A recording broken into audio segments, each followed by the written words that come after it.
একটা হনুমান এসে রে হনুমান আম পেড়ে খাচ্ছে গাছ থেকে। দেখা যাক কত দূরে আছে সে হনুমানটা। সামনে আছে এই যে হনুমানটা, এই ওপরে বসে আছে। এই তো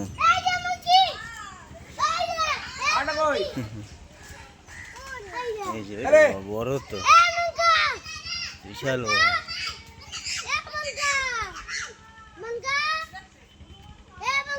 খাচ্ছে কাকা খাবার দিচ্ছে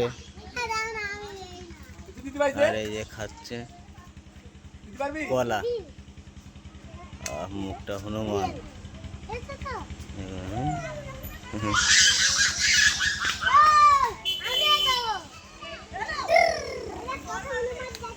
খাচ্ছে প্রচুর সুন্দর হনুমান। ভালো লাগলে শেয়ার করবেন।